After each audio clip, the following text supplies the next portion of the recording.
Thank you for joining us.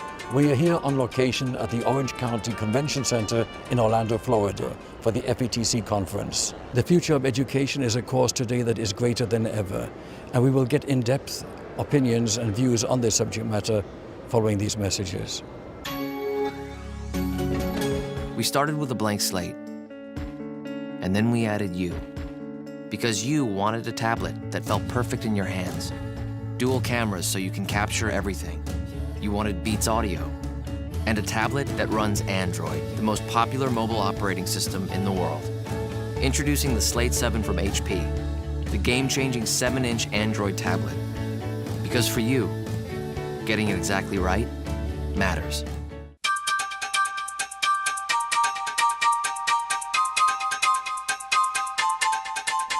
With us now is Mr. Mike Eason, President of FETC. Welcome, Mr. Eason. Well, thank you very much. And actually, I'm President of Public Sector Events, and FETC is one of the events. Okay, so 1105 Media has a number of events, and FETC is one. We have Campus Technology, which is a higher ed event, and then we have some government events also. So public sector events, which is education and government. So. Wow. So tell us, how big is FETC? FETC, last year we had about 8,500 attendees, and we're tracking about 10% ahead of last year. So we, final numbers aren't in yet. We'll have those sometime next week. Beautiful. And the vendors? Vendor hall, we came down with about 425 companies in the hall. Wow. So over 8,000 attendees, where do they come from? Oh, our attendees, and we should have over 9,000 attendees this year probably, and they come from every single state in the country. We have representatives from every single state and over 42 countries. Wow. Okay, so we have, especially this year, we did a special outreach to Canada. Last year we had 130 attendees from Canada. This year, over 300 attendees from Canada. So we're talking about an international event here. Very much so an international event. In fact, I was just talking to a gentleman from Saudi Arabia, very excited about bringing a team next year from Saudi Arabia. What goes into the organization? We start back in the summer. So after this event, we'll immediately start planning for next year. And so we put out our call for papers for next year. And so we had almost 1,500 applications to present for this event. And we have 220 sessions total out of those 1,500 applications. Very nice. I've attended a few of them, and they're very substantive and amazing, informative, so you've done a great job. Well, thank you. What goes into the proposal process if I wanted to present? People submit online, okay, and so as I mentioned, there's 1,500 applications altogether, and we allow vendors to submit as well as educators, so we don't make a distinction at that level. We make a distinction in the quality of the presentation. So then they submit online. We have a team of about 150 reviewers, and each submission gets 3 reviews. Wow. Okay, and so they're blind reviews, and so then they get ranked, and we take those rankings, and as they say, the cream rises to the top, and so we pick the best selections, and they're allowed to present. And it's very evident here in the quality of these workshops. Well, thank you very much. And then the breakout sessions are different from the workshops themselves. We have, in addition, we have 3-hour workshops, okay? And the workshops are everything from mobile technologies to one of our more popular ones was game-based learning, which was a new one this year. And the game-based learning, over 200 people came for that one, which was a pre-conference workshop. So very excited. I saw the line. There was a big line out the door for that one. Big line out the door for the game-based learning. Excellent. Yes, and once again, that was a brand new this year, and I think we were one of the first conferences to offer a game-based learning workshop. Very nice. It's very up and coming, the game-based learning. What other topics are hot these days? But the mobile technology is always hot. For the last couple of years, some of the issues around the mobile computing, and all schools are wrestling with that. Do you allow students cellular phones, the cellular phone policies, how do you use cellular phones and actually make them a learning tool in the classroom? Okay, that's one.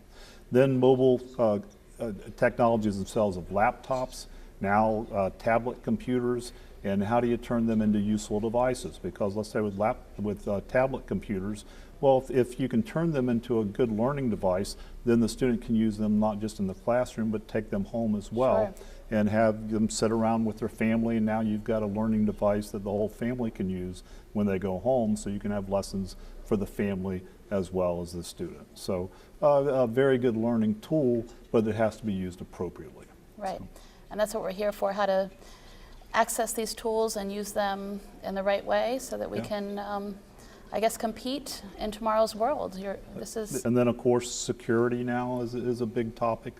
Everybody's concerned about security, and you have the student, and you always see the horror ad of the student sitting there at home and on the internet, and you don't know who they're talking with, et cetera. And so, and it's a big concern with parents as well as teachers, and so you want to make sure that the safety first, and you want to make sure a kid is safe, a student's safe, and so how do you do that? And we have all kind of products out there on the floor that help the student or help the teacher know that the student's safe. Another theme that I've picked up here is it's not even the technology that's first, it's the learning that's first. And then always learning first, and so if you're focused on the technology, you're focused on the wrong thing. You want to focus on what is the student learning, what do you want them to learn, your learning objectives, and then what's the appropriate technology for that learning. So Mr. Eason, this FETC is inspiring, invigorating, extremely substantive, packed with information. What happens when the participants leave FETC? That's always been an issue, is we don't want attendees just to have a one-time event. This is professional development. And so we've expanded in different ways, and one of the ways we're expanding this year is we're videotaping every single session, and those videotapes will go online immediately after the event, and so not only can the attendees access the sessions, but their students, their colleagues can access those sessions as well. We also have a virtual FETC that's free, okay, that we have in the fall. And that's where most of our international attendees come from. Okay, we don't do international marketing. That you saw that we have 42 countries represented here, and we don't do international marketing. A lot of that comes from our virtual event. We have people at 2, 3 in the morning in their countries log into our virtual event, which is always interesting to me. But it's the good content that comes from our live event that then we put in virtual format for our virtual conference. So it's a good way to extend the event for people to have access to our speakers that can't be here live, or for the people that are here live to maybe they didn't get to go to a certain session, or maybe they went to a session and they said, well, I missed that part of it, I want to see it again, so they can go back and see the same session again. Beautiful. I've attended those virtual sessions, and they're just as amazing as being here. Well, nearly amazing. Yeah, that's amazing. That's exactly right. And state-of-the-art stuff. Once again, focusing on the content, the learning, and what the student needs, not focused on the technology. I apologize for the background noise. We're here in a public place at FETC. Mike, what do you have in mind for the future of FETC? We're always looking for ways to expand FETC, but we want to keep the balance between the exhibit hall and attendees. So as we don't want to grow one without growing the other. Okay, that just doesn't make any sense. And so this year was a good year of balance. We grew attendee a little bit, we grew the exhibit hall a little bit, and that's a good balance. If you go into the exhibit hall, you see a good mix, you see a good vibration going on in the exhibit hall, you see the attendees engaged with the vendors in the exhibit hall. They want to learn, they want to see what products are there, see if they're appropriate for their classroom, and that's a good thing to do. Okay, so what we want to do in the future is look for partners. Who's out there that we need to bring in? What's out there trending? Okay, what's new? If we would have stayed the same for the last 30-something years, we wouldn't have a conference right now. No. Right? In other words, technology's changed, education has changed and evolving, right? And we need to make those changes. So that's the future of FETC. Well, you've done a fantastic job. Thank you so much. Okay, thank you. Appreciate it.